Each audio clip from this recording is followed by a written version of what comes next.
Let's pull back the curtain for a second. Your brain is running on this incredibly complex chemical operating system, one that's secretly pulling the strings on what you do, what you want, and yeah, even how you feel.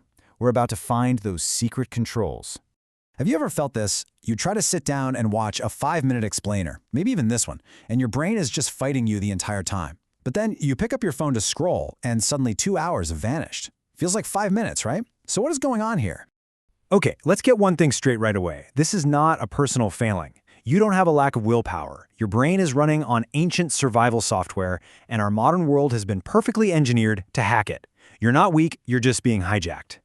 To really get how this works, we have to start with probably the biggest myth in pop neuroscience, the one all about our so-called motivation chemical. So we've all heard it a million times. Dopamine is the pleasure chemical. You get a dopamine hit, you feel amazing. Simple enough, right? Well, it's actually wrong. See, dopamine isn't about the pleasure of having something. It's all about the motivation, the drive to go get it. It's the chemical of pursuit. This is why that feeling never lasts. Dopamine doesn't actually make you happy. It just makes you hungry for more. It's the engine of wanting, seeking, and chasing. It's not the prize itself, but that intense, addicting feeling that the prize might be just around the corner. And that right there, that's the hook. Every single time you pull down to refresh your social media feed, your dopamine spikes. Why? Because you might see something new and exciting. Your brain gets completely addicted to the hunt, not to whatever you actually find. That endless scroll is the perfect trap for a brain that's hardwired to pursue. But, dopamine isn't the only brain chemical we've all gotten wrong. Our other so-called feel-good molecules, well, they have some pretty surprising secrets of their own. We're always told serotonin is the happiness chemical. If you have low serotonin, you're depressed. But that's not quite right either. Serotonin doesn't really create joy out of thin air. It's more like a mood stabilizer. It keeps you from swinging too high or crashing way too low. It helps you feel, well, like yourself. And get this, here's the real kicker. About 90% of your body's serotonin isn't even in your brain, it's in your gut. This shows you it's not some simple happiness switch. It's a massive, system-wide regulator, handling everything from your digestion to your sleep. Then you've got oxytocin, the love hormone.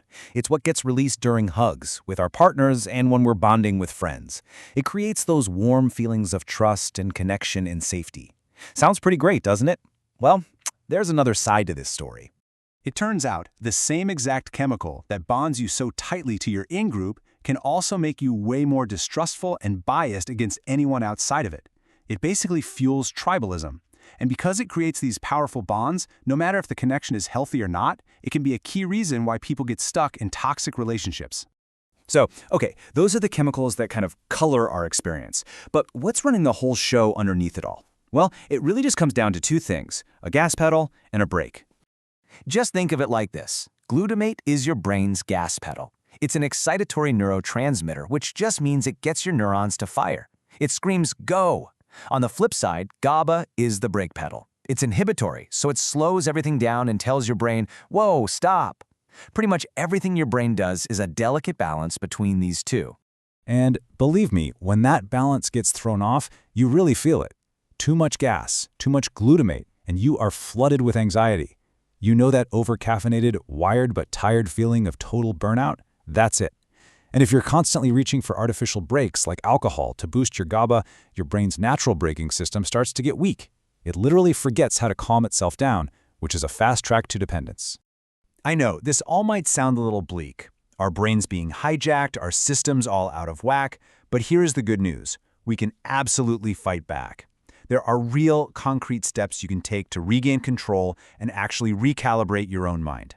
You've probably heard of a dopamine detox. The name's a little misleading. You're not actually getting rid of dopamine. You can't. What you're really doing is starving your brain of all the cheap, easy, artificial dopamine hits so that it can reset its sensitivity. Think of it like turning down the volume so you can actually hear the music again. So, how do you actually do it? Well, first, you've got to identify your easy dopamine triggers, the social media, the junk food, the mindless online shopping. Second, you cut them out for a few days. Third, and this part is crucial, you replace them with things that take more effort but give you real satisfaction, like reading a book, exercising, or cooking a meal. And fourth, you have to know that the boredom and discomfort you feel at first, that's a sign it's working. That's withdrawal. That's your brain rewiring itself in real time. What you're really doing here is teaching your brain the fundamental difference between pleasure and satisfaction. See, pleasure is passive. It's easy, it's temporary, that's scrolling. But satisfaction is earned, it's effortful, and it's lasting, like finishing a tough workout or completing a project. It really all comes down to this idea: the path of least resistance right now, in the short term, always becomes the path of most resistance in the long term. Every easy passive choice you make today just adds another rock to the backpack your future self has to carry when trying to do hard, meaningful things. So here's the bottom line. Your brain is incredibly adaptable. Yes, it can be hijacked, but it can also be rewired by you. You absolutely have the power to recalibrate your own reward system, to literally make effort itself feel rewarding again. The only question left is, are you ready to begin?